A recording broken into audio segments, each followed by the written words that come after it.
write a book on a difficult or controversial topic? I was struggling in fear. I think that's why I didn't write the first book, why I didn't want to write these next two. I was afraid of what people would think and the backlash I would get. And so I had to get clear that putting the message out was more important than sitting in fear. And I had to believe that making a difference and helping people find the tools to make a difference in their own life was much more important, was part of my legacy.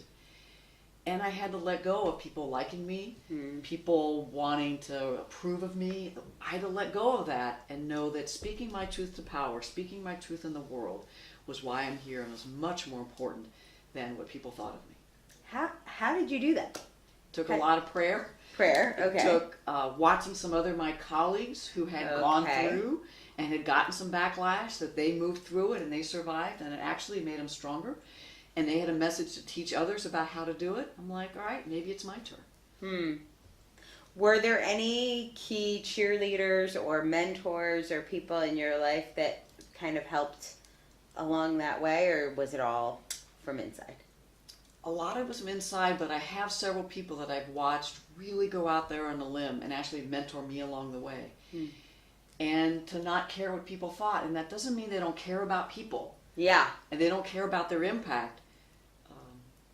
Actually, it was Brooke Castillo lately, one of my mentors, who said when people give her advice, she says, thank you for your advice, I'll consider it. And then she moves on. And when she did that, I was like, you can do that. It's so easy. I thought I had to talk to people. I thought I had to go in and deep. And it's just like, no, I can just say, I'm going to consider your feedback. Thank you so much. And then you can actually consider it. Right. But I'm the authority. I'm the one that goes inside and decides instead of I give my power away. So it's just a rebalancing. That I know what I'm talking about. I know how to be useful in the world. I'll consider your feedback. Actually, those are good ideas. I'll incorporate them. Actually, you're triggered and this is more about you. Right. I wish you well. Yeah. And here's the thing is like, what impact would your books have made? I know you mentioned your first book, you had 3 manuscripts. What impact did those, there's an 80-page manuscript, 50-page manuscript, 40-page manuscript, that's almost 200 pages. I'm not good at math. 170 pages, right? Tell me the impact those 170 pages have made on people. I think they held up a bookshelf. Okay. Printed out, they balanced out a crooked table. Yeah. Right? So it's like, it's so easy to question ourselves and to think, is this good enough?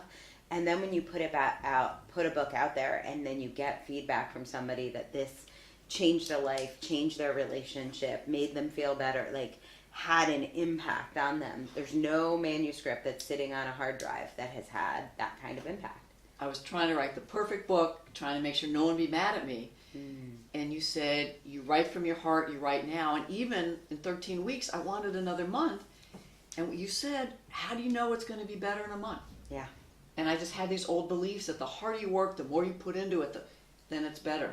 And with faith, I believe that it's good enough, and actually it came out great. All of them did. Well, thank you for trusting me. Kathy Obear is the author of Turn the Tide, But I'm Not Racist, and In It for the Long Haul. You can find her books on Amazon. And Kathy, thank you so much for joining us. I'm Dr. Angela Lauria, and thank you for joining us for Ask a Bestselling Author.